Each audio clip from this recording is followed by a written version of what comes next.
Assalamu alaikum wa rahmatullah, bienvenue dans cette troisième leçon de la série Révise le tome 1 de Médine avec arabophone.fr.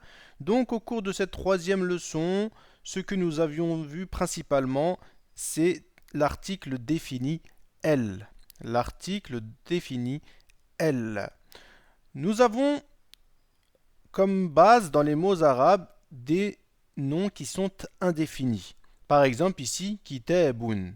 Kitabun qui veut dire un livre. Nous ne savons pas de quel livre on parle. C'est un livre indéfini. Lorsque nous voulons le définir et parler d'un livre précis, nous allons dire el kitabu. Donc nous allons venir rajouter un alif et un lem avant le mot. Également, comme conséquence, le tenwin va disparaître. Ici, nous avons un tenwin dans kitabun. Ici, dans el kitabu, le tenwin disparaît. Lorsque l'on introduit elif wal lam avant un mot, le tenwin disparaît. Donc, el kitabu veut dire le livre. Ici, il s'agit d'un livre bien défini. Seconde notion. El jumlatul ismiyah. Nous avions vu que en langue arabe, la phrase est de deux sortes.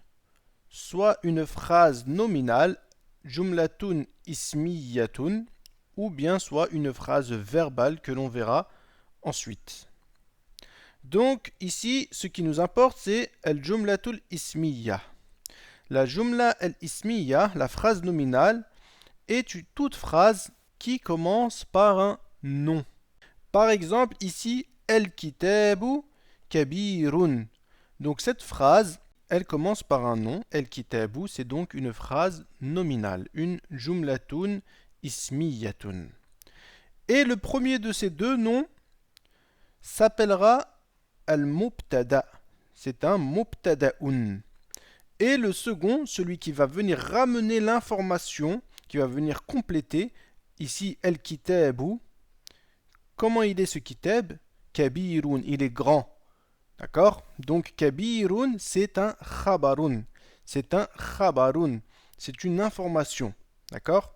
Donc ça, mubtada'un et khabarun, ce sont les fonctions grammaticales de ces deux mots. Nous avions vu que dans certains cas, le khabar peut venir avant le mubtada. Nous réviserons cela, Inch'Allah, par la suite. Donc, ensuite, troisième chose. Al-huruf al-qamariyatu wal-huruf al-shamsiyya. Donc, les lettres lunaires et les lettres solaires. Donc, nous avions dit que avec les lettres lunaires, lorsque l'on introduit l'article alif wal lam, donc nous allons prononcer le lem de l'article. Alors que avec les lettres solaires, al-huruf al-shamsiyya, lorsque nous introduisons un alif wal lam, le lem de l'article de définition ne sera pas prononcé, mais nous allons venir rajouter une shadda sur cette lettre, sur le harf shamsi, d'accord? Et donc nous le prononcerons avec un doublement. Par exemple, ici,